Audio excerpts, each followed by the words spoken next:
Welcome on into a Monday edition of the Yanks Go Yard podcast. I'm Adam Weider alongside Thomas Carinante. Oh boy, when we broke on Thursday afternoon, we were awaiting the final game of the Twins series. We're talking about how they're 40-16. You know, we're kind of setting you up for a series loss. Like, it's all good. Whatever happens, happens. And then we'll go home, face the Cubs, see what happens. What happens is Garrett Cole gives up 5 home runs and 7 earned runs. And the Yankees trail that one to the Twins 7-3. You know, it's only a 4-run deficit, but 7-3, and your ace gives up 5 homers, can't get anybody out. Lucas Litke has come into the third inning. You're probably not going to win that game too often. Well, you're not the Yankees. Joey Gallo homers twice. Aaron Hicks homers to tie the game, breaks eventually adds on an extra run. They take a 9-7 lead, becomes 10-7. That becomes an all-time, again, I feel like we're saying this every 2 weeks. If you're singling out all-time wins where you're like, that, I'm not going to forget that. That was another one where unfortunately happened the same night as the Rangers lost game 5 at home, but that's another game where you're like, I am not going to forget that. Then they go into the Cubs series. I went Friday night. Place was packed, first of all. Second of all, place was packed with Cub fans, because these teams don't play each other very often. Certainly Yankee fans outnumber the Cub fans, but it was an obvious bus trip or charter plane or whatever. They were everywhere. They were nice, saying hi to Anthony Rizzo, no drama, but just a ton of Cubs fans there.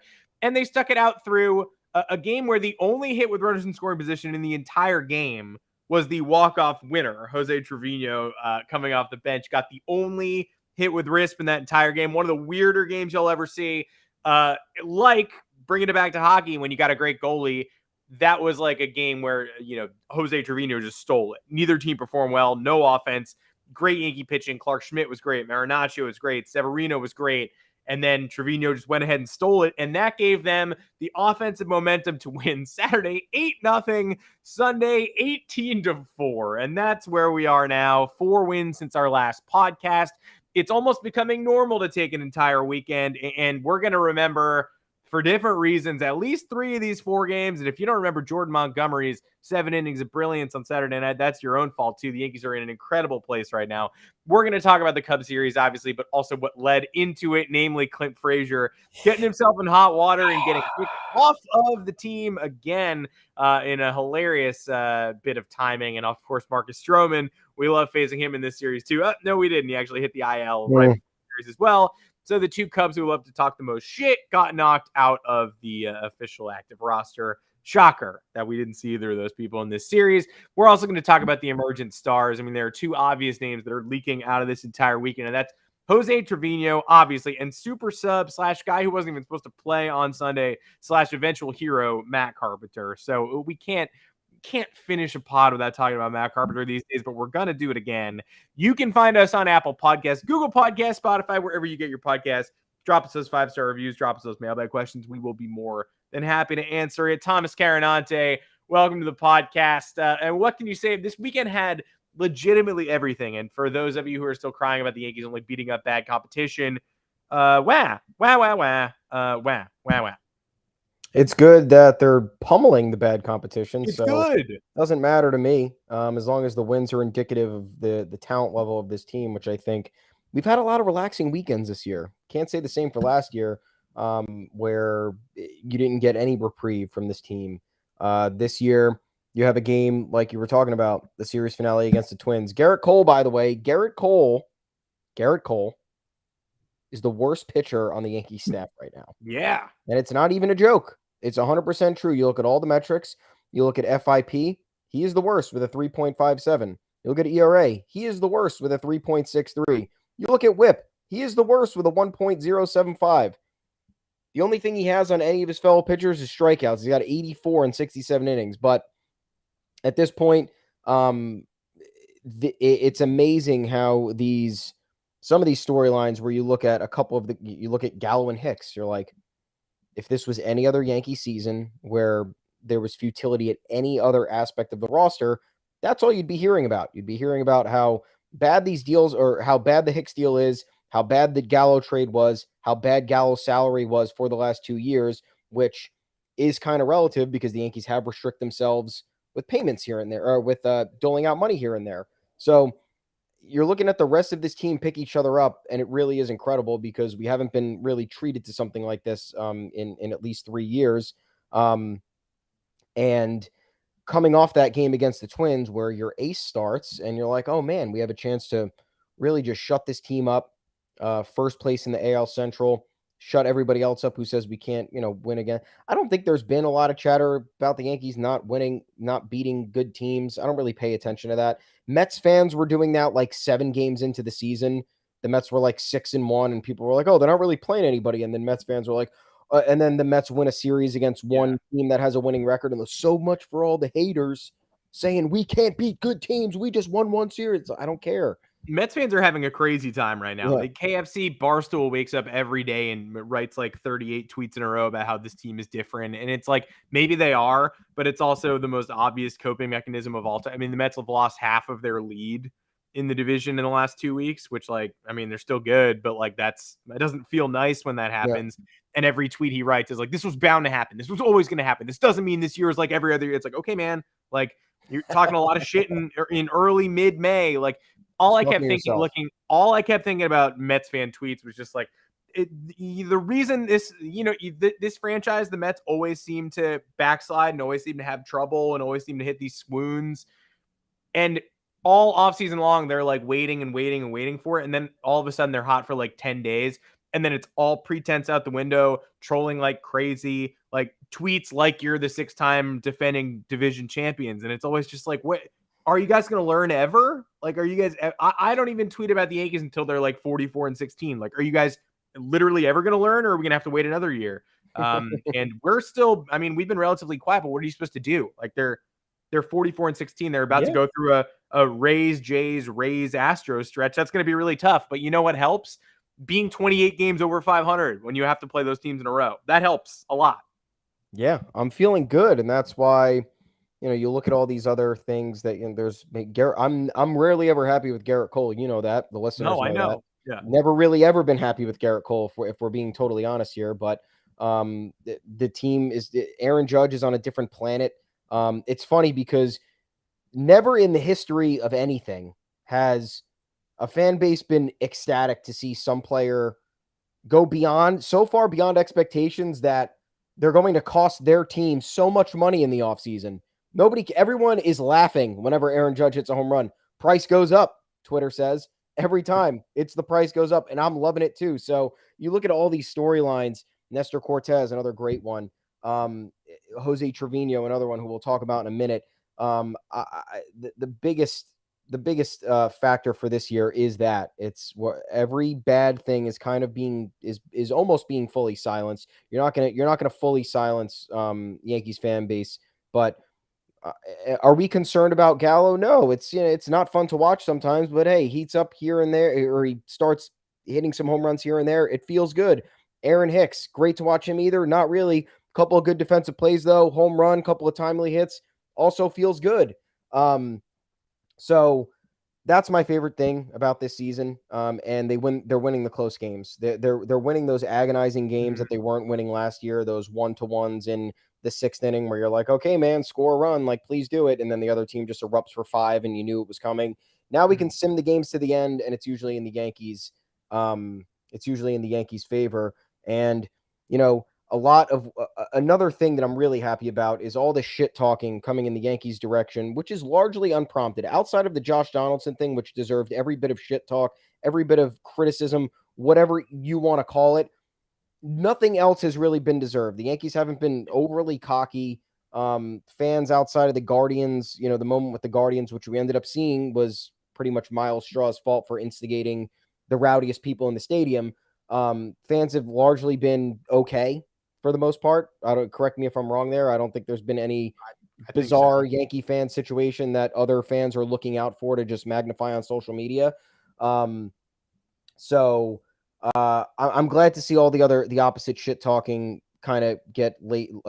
It's laid to waste. And Clint Frazier was the latest victim of that. Clint Frazier heading into the series, Cubs are visiting the Yankees on Friday.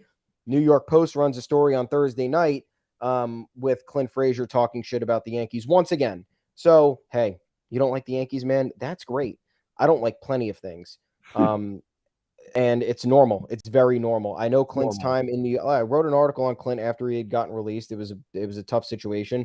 Nonetheless, he talked shit. Traveled with the team to New York, had a locker in the visiting locker room, and then gets designated for assignment hours before the series is supposed to start. Cubs manager David Ross came out to the media, talked about it.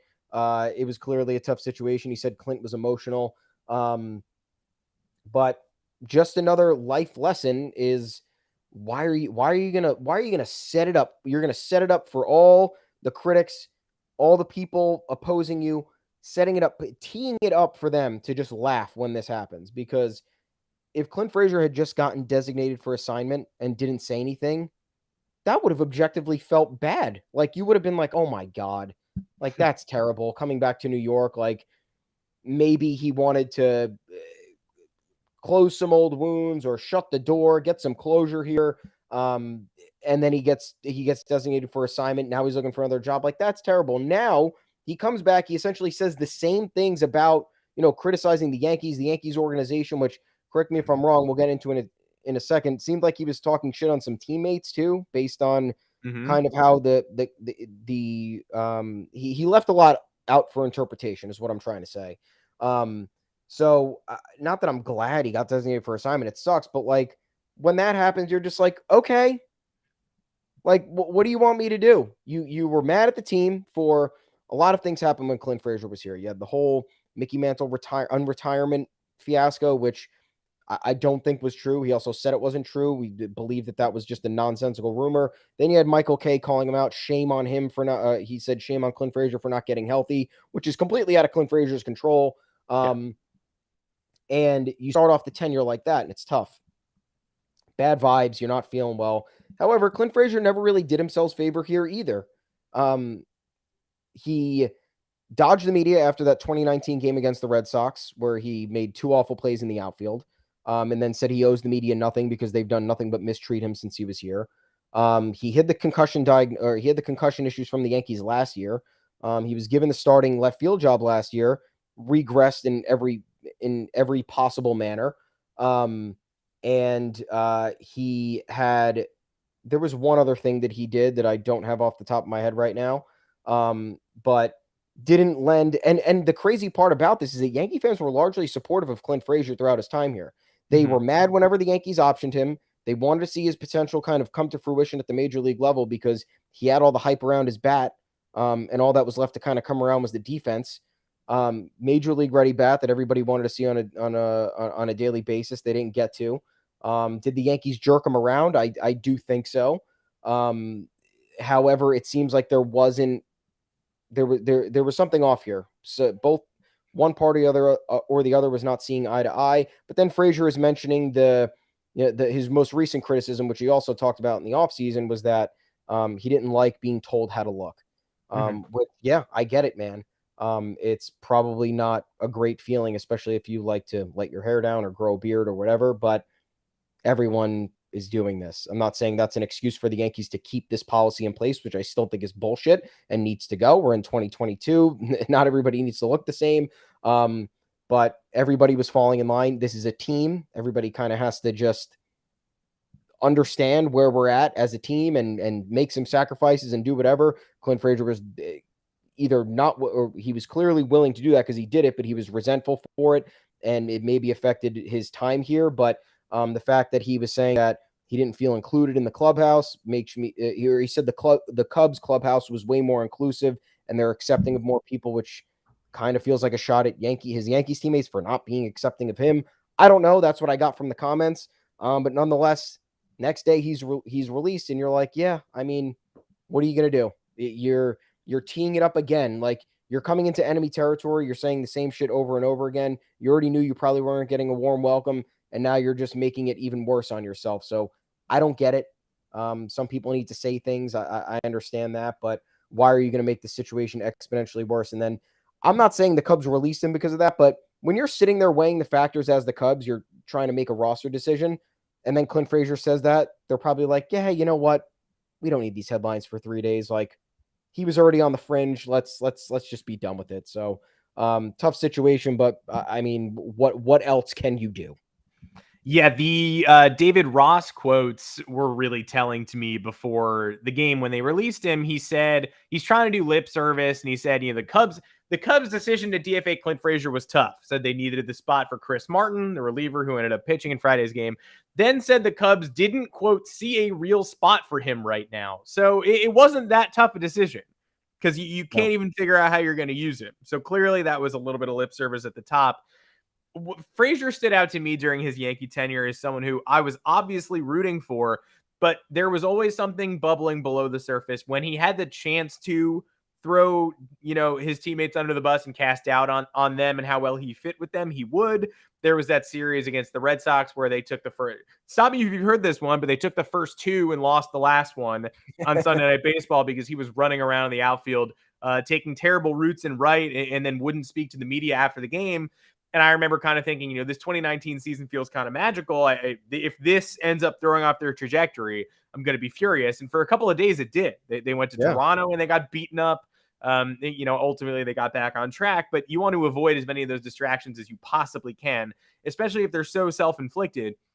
And then what else stands out about Frazier to me is, the concussion stuff, but not the fact that he suffered from concussions, but that he for some reason, he suffered one going all out in spring training, running into the wall head first. And that threw off his Yankees career for a year and a half plus. Yeah. And then when he finally got on track again, he ran into the wall in spring training again in 2021. And we were on this podcast saying he doesn't look right.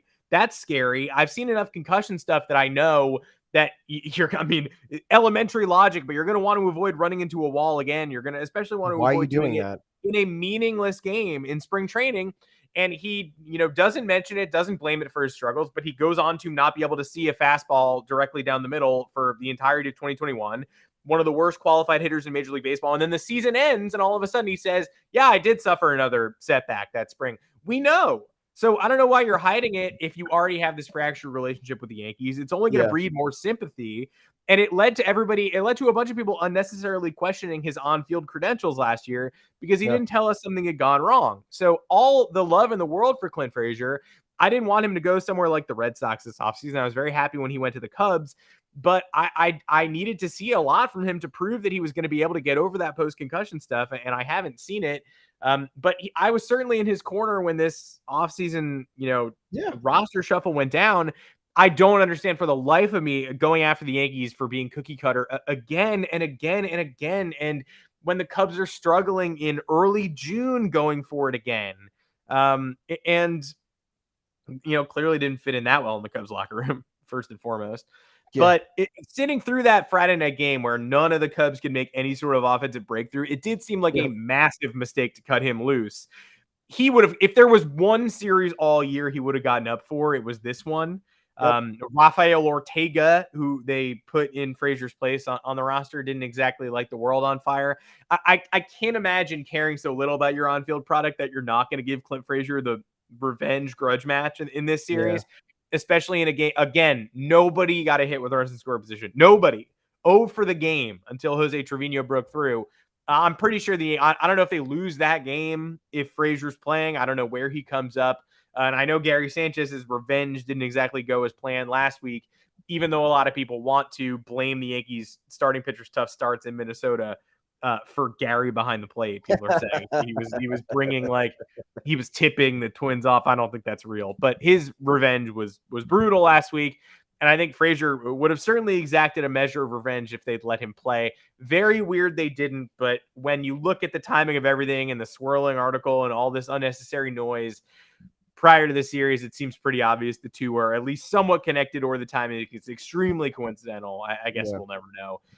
But clearly the Cubs were not afraid to be brash on Saturday after the Yankees had already hit one home run and Giancarlo Stanton hit another ball to the wall. They tweeted, Yankee fans think everything's a home run. Yeah, Yankee fans are dumb, and fans in the Wrigley bleachers who get distracted by empty beer cups and a snake are the paragon of intelligence.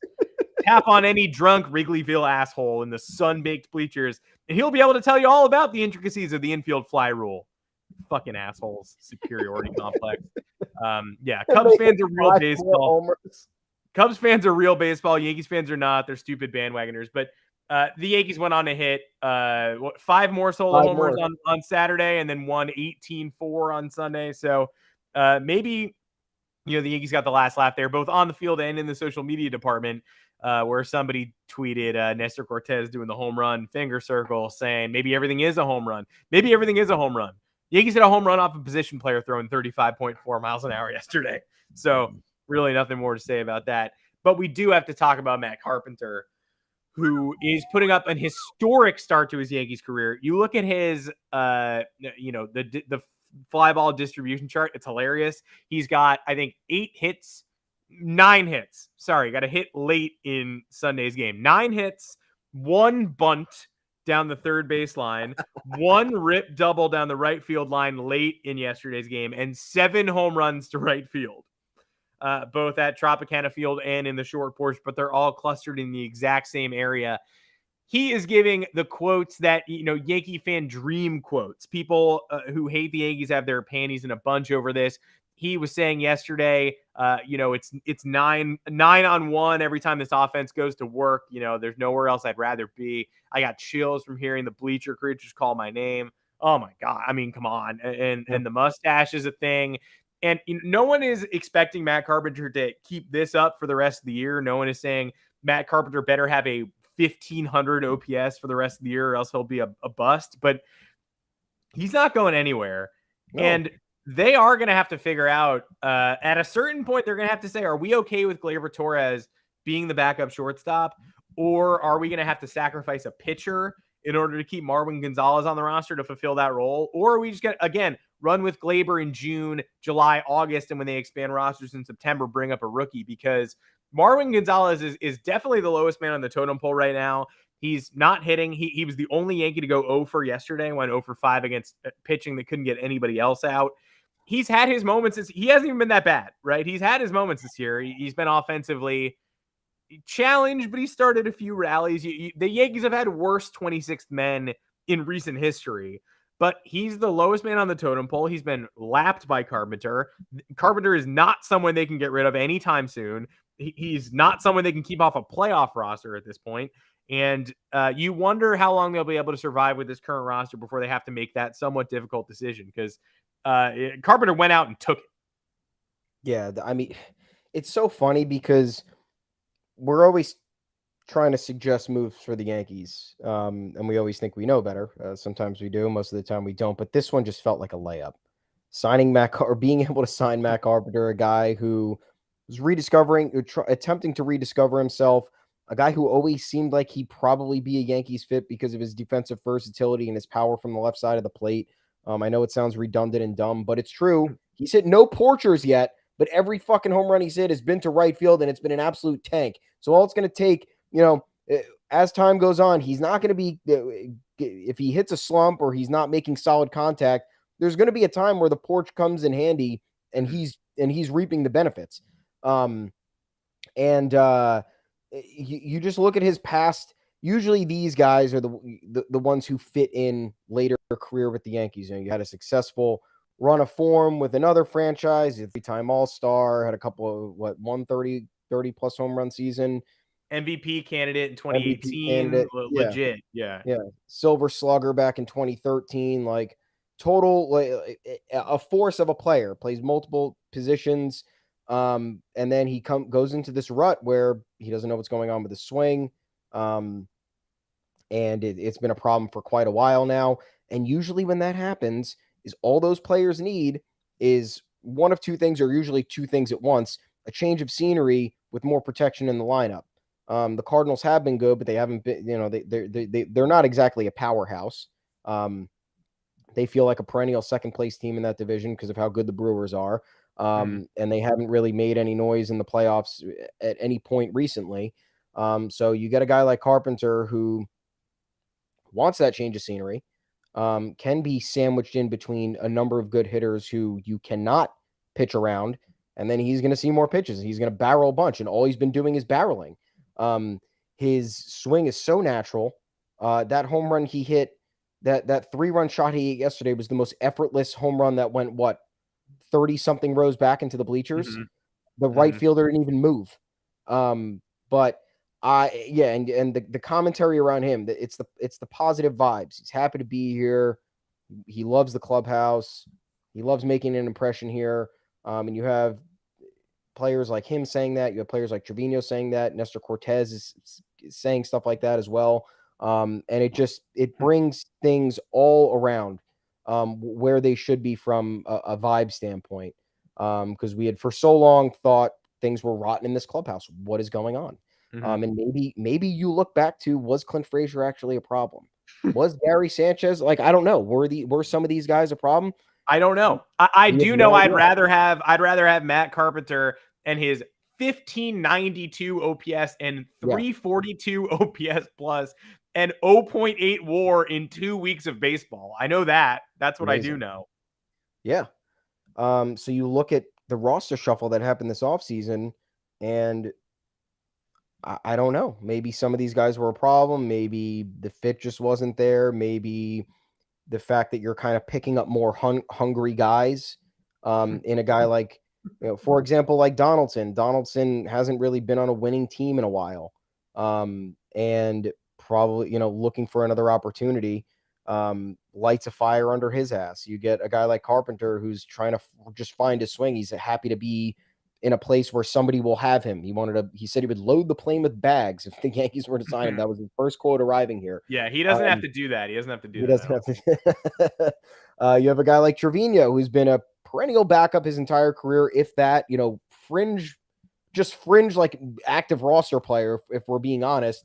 And now he couldn't be more grateful. So nonetheless, the pickup of Carpenter is going to create a roster issue. His versatility, his just general good vibes, and his power. He has a penchant for getting big hits, it seems, too. He either gets the party started, continues to pile it on, or is there to break some sort of slump from the rest of the lineup.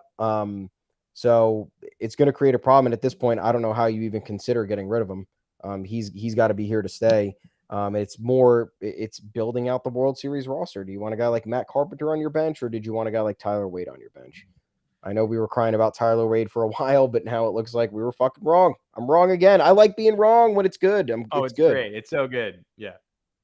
But yeah, so Matt Carpenter seems like at this point, it's not going to continue on this trajectory. It's not going to be a 1.592 OPS, but no.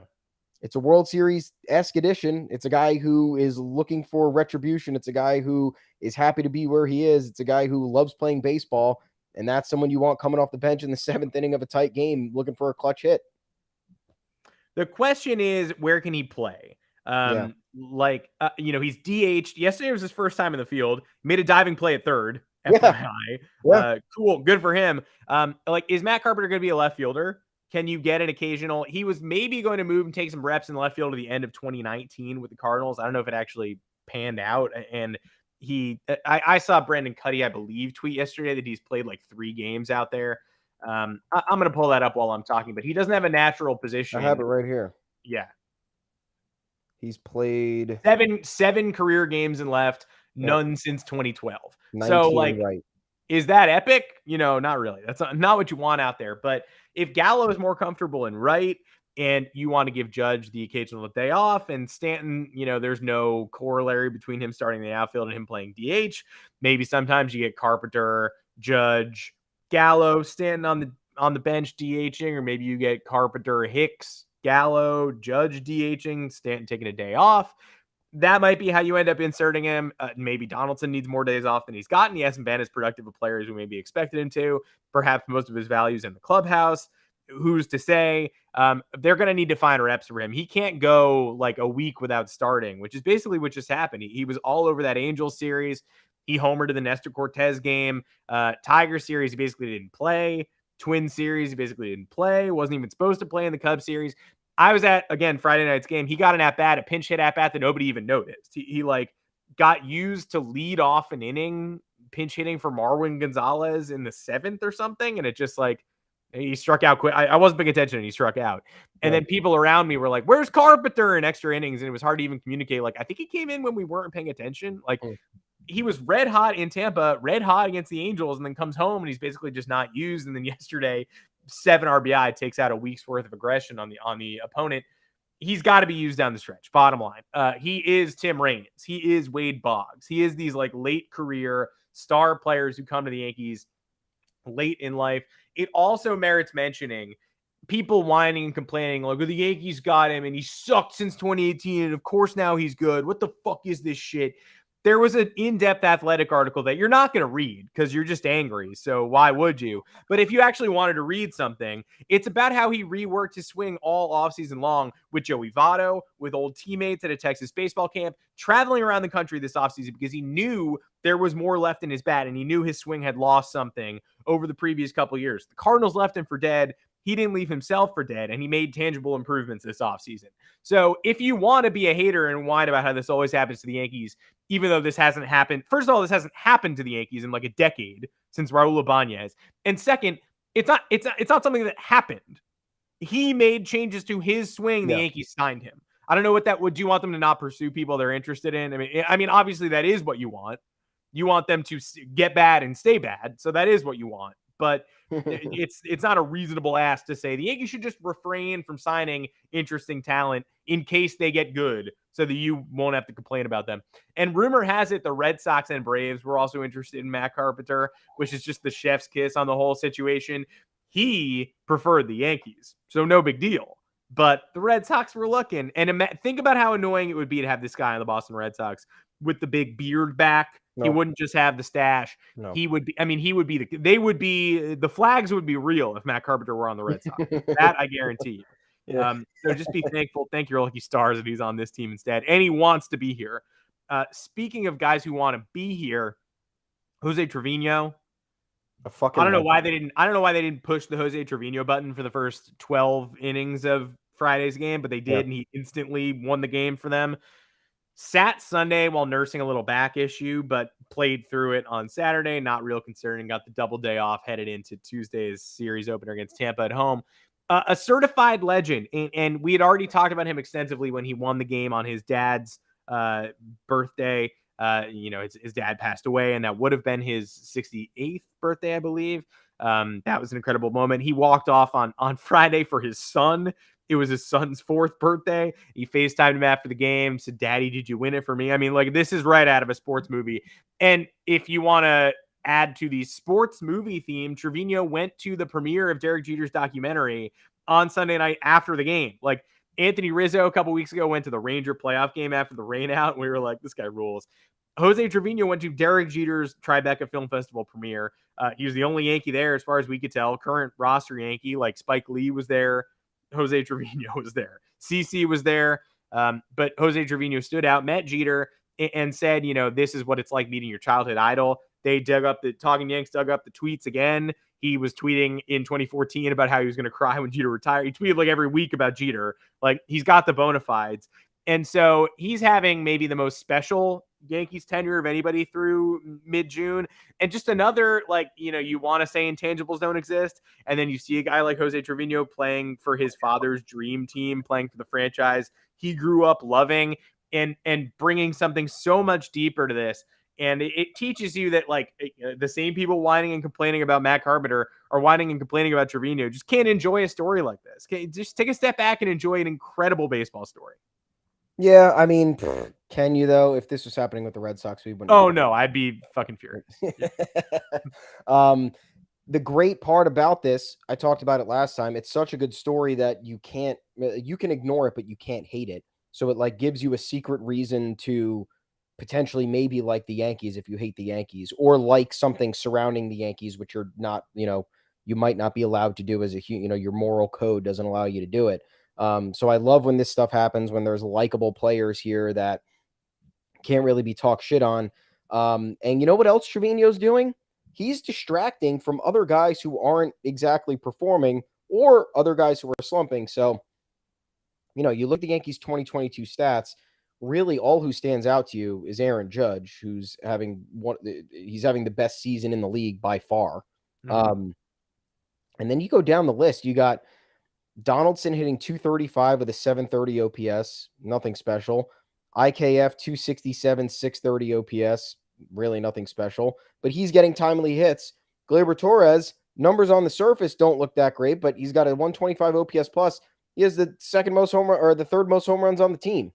Or no, I'm sorry, the 4th most. I forgot about Rizzo. But he's got 12 homers, which is one fewer than Giancarlo Stanton. And a guy like Trevino was masking the deficiencies of Aaron Hicks and Joey Gallo, who are slowly coming around. Maybe that's buying them some time. And a guy like DJ LeMahieu, batting 262, like not really what we need. We need better than that if this team wants to achieve its full potential.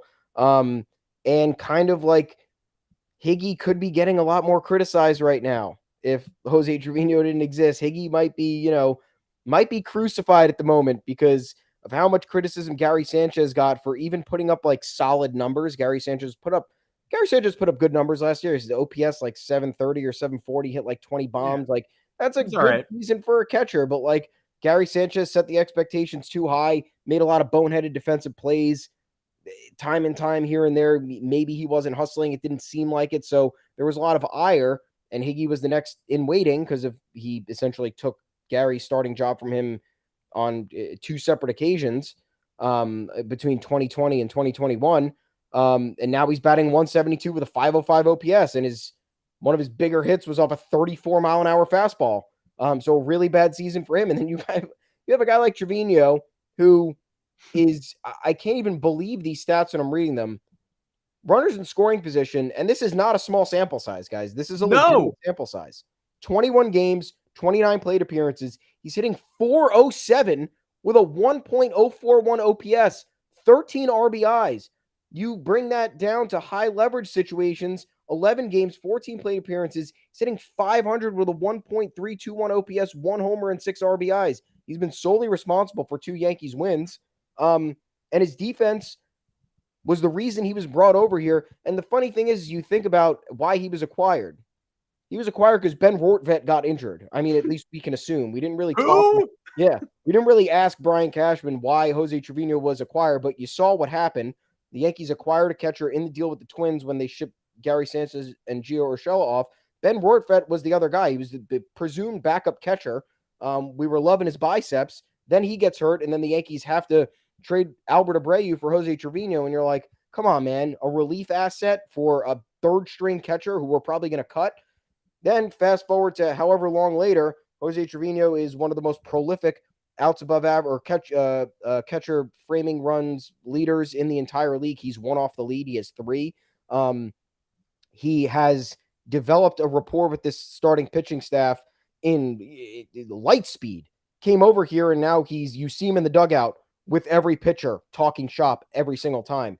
Aaron Boone, I've said this 10 times on the podcast, talked about his dedication to defensive game plans. You saw how fucking excited Trevino was when Jordan Montgomery got that strikeout in the 7th inning to get out. And, Jordan Montgomery has had a little bit of trouble this year just finishing the job off, whatever inning he has to go through. So he gets that strikeout. Trevino's pumping his fist, screaming.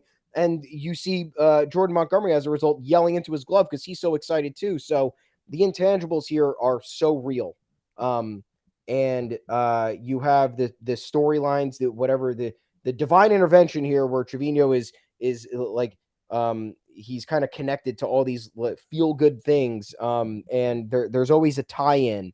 He meets Derek Jeter last night. He looks like a 5-year-old meeting his idol for the first time. It's all incredible shit. And you are not going to, you as a Yankee fan who was watching baseball this year, if Jose Trevino was traded tomorrow, it's not going to happen, but just say, for the sake of it, you are not going to forget Jose Trevino. You are going to reference Jose Trevino for years to come based on what he's done so far. He's got a 1.7 WAR this year, a 146 OPS plus. He's hitting 309 with an 861 OPS plus, with 861 OPS, 5 homers and 18 RBIs in part-time duty in 39 games. Absolutely unbelievable. He needs to be the starting catcher moving forward. He needs to be seen in many more games based on his contributions, both from a production standpoint and just a motivation attitude shift standpoint, because it's clear it's affecting the rest of the roster. Every time he's conversing with somebody in the dugout, it looks like a great time. The cameras are finally hitting the right spots this year. After last year, everything looked miserable and terrible and the opposite of fun. So more cannot be said about Jose Trevino. In my opinion, solidified as a Yankee legend, 2 months on the job. That's the end of the story. And Kyle Higashioka credited him. He hit 2 homers yesterday. Yeah. One was off a real guy, depending on what you think of the Cubs pitching staff, and one was off a 35 mile an hour looper, but he homered twice yesterday, and he credited Jose Trevino for finding something in his swing and leading him towards those 2 home runs. So, like, is Hickey fixed? No, he's one of the worst regular position players in baseball. He was, entering the weekend, the worst regular position player in baseball, and the defense has been a downgrade. He made a spectacular play on a backhand yesterday behind the plate, saving a run on a wild pitch. He's been awful, flat terrible. And the 2 contributions he's given us this season were thanks in part to Jose Trevino. So you literally cannot say enough about this guy. When you thought you briefly lost him prior, it looked like, so both Gleyber and Jose Trevino got benched, scratched late yesterday. And you were like, what the hell is this? Is this late onset COVID? What's going on? Trevino's got this back thing he's working through, and Gleyber had some stomach bug that Aaron Boone said he was going to ultimately be fine. And that's great. But he's quickly become one of the 5 guys you don't want to lose. They don't really have that much depth in the starting rotation. You don't want to lose any of those guys for any length of time. But then it's like Judge, Stanton, Jose Trevino, third on offense. You don't want to lose any of these guys, but offensively, you've got people who can fill spaces. Carpenter for Donaldson, Carpenter for LeMahieu. There are too many infielders, but there's only one Jose Trevino, and it's been sort of incredible to watch so far. Is he an all-star? You want to say no, because he's a part-time catcher and he starts 4 times a week, but who else in the American League you can send to the All-Star game? I don't know. He has 146 OPS plus. He's still under 100 at-bats. And I say this knowing full well they're going to keep him. He's not going to be on the roster. Of course. It's not going to happen.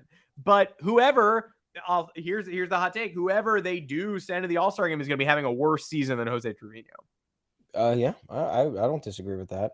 And forget about production standpoint. You said Judge, Stanton. Who are the most talked about Yankees? Judge, Nestor Cortez, Jose Trevino. And it's not really an accident. It's just what's happening. And there are many other players on this roster who are performing out of their minds. Luis Severino is proving everybody wrong based on what they had thought he'd be able to produce after missing all the time that he has. Jameson Taillon is pretty much a co-ace at this point based on how he said one bad start this year. It came his last outing. Him and Nestor Cortez got roughed up a little bit. It's bound to happen. You're 12 starts in. You're pitching out of your mind. You have Montgomery, who is continually just pitching very well for the 3 straight years now. Clay Holmes is having a season that we might not ever see again if this continues. There are so many other people to talk about on this roster from a production standpoint, and Jose Trevino is still stealing a lot of the spotlight.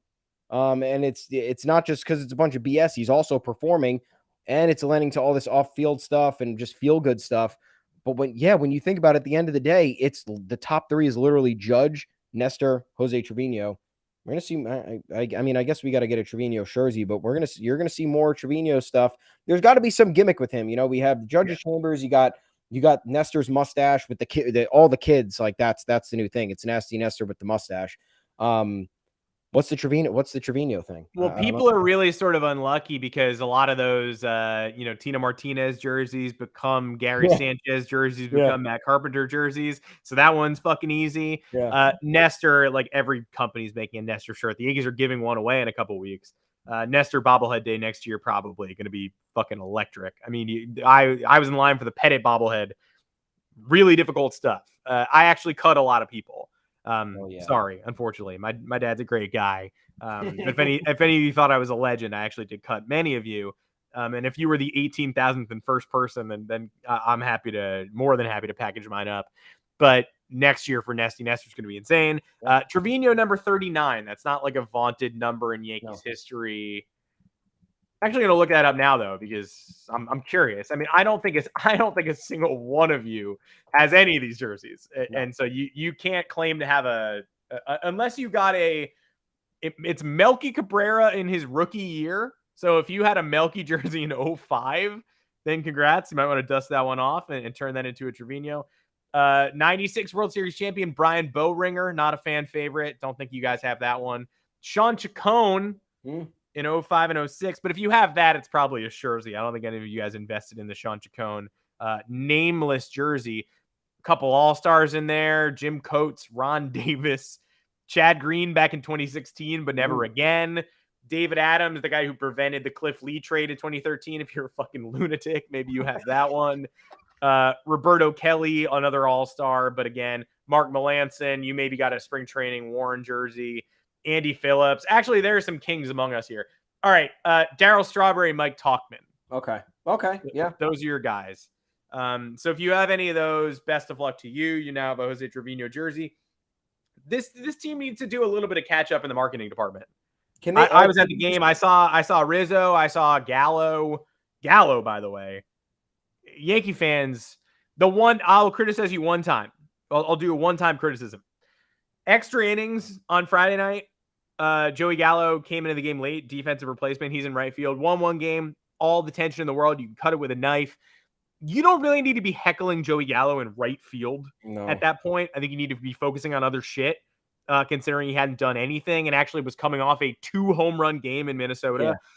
There were fans in the front row that whenever he checked his defensive positioning card and moved left and right, they were pointing like a defensive coordinator telling him where to go. A guy during all the silences yelled, "Joey, hey, you might want to look into softball." There was a guy even closer to the field who was just riding him for every defensive half inning. First of all, again, I get booing. Booing's, it's not great. It's not fun. Booing is occasionally warranted. This was not booing. This was targeted harassment of a dude who, you can call me soft if you want to. Obviously, he should be able to take it, but also obviously he can't take it. So I don't know why you want to decrease his chances of succeeding. Exactly. Yeah. And then B, just do it when it's warranted, right? He drops a fly ball, give it to him. Yeah. He's coming off a 2-home run game. He's standing in the outfield in a tie game, trying to maintain a tie game, and people are just giving it to him in all the moments of silence. So obviously he should be able to take it. I'm not saying that any of you are responsible for anything, but just when you're doing that, think about, he's probably going to be gone at the deadline anyway, right? Just wait a month and a half till he comes back as a visiting player. There's that's the kind of stuff that gets us the reputation as bad fans. There's no reason to be chirping at Joey Gallo, and beyond chirping, like getting personal during defensive half innings of a tie game, uncalled for. Yeah. I don't agree with that. That's the lame shit. Happy to hold players accountable when the time calls for it, but the guy just helped orchestrate one of the coolest comebacks of the season outside of the Judge walk-off bomb against Toronto. Maybe those hits weren't the highest stakes hits, but he still did it, and everybody's playing a role here. The whole motto with this Yankees team is everyone's playing a role. Someone's doing something. Someone's helping spark a rally. Someone's making a timely defensive play. Someone's pitching a gem when you didn't expect it. But I do have one for the Yankees marketing department or PR department. If they have a printer, just print out fucking Jose Trevino's smiling faces and put them on popsicle sticks. Just hand them out. Like, why not? And then people could buy like a shirt that has him smiling on it. His smile, like that's how everybody knows him at this point. Shaved beard. When he first arrived in New York, he took a picture of the CVS shaving aisle, the shaving cream aisle, and asked his what fans recommended was the best shaving cream, because I guess he hadn't shaved like that in a while. But yeah, you know him from his nice round face that's smiling at all times. Let's do that. Let's get some good vibes in the stadium. Easy thing to do, and then you put it into something, make a shirt, make a fucking hat. I don't know. He's had moments. His smiling face with Poppy as the text. On Friday night, he yelled, "Let's go home," after walking everybody off. That's a great caption. This is easy stuff. And Joey Gallo's still in the store. And people are pre-burning the Joey Gallo shirts. Like, people are not wearing those. So slide Trevino in there. Slide Matt Carpenter in there if you want to. WB Mason guy. The Matt Carpenter t-shirt day presented by WB Mason is going to be another electric midsummer afternoon, evening. And by the way, all these games are electric now. So get out to Yankee Stadium this week. This all starts with the Rays at home Tuesday, Wednesday, Thursday. And this is going to shock you. The pitching matchups are crazy because the Yankee starters are crazy. So Garrett Cole, Nestor Cortez, Luis Severino. Every night we're throwing somebody at you that could win a game. They're not, no walkovers yet. So huge week in the Bronx, followed by a huge road trip. This is going to be fun. And when the road trip's over, the Astros come to town, folks.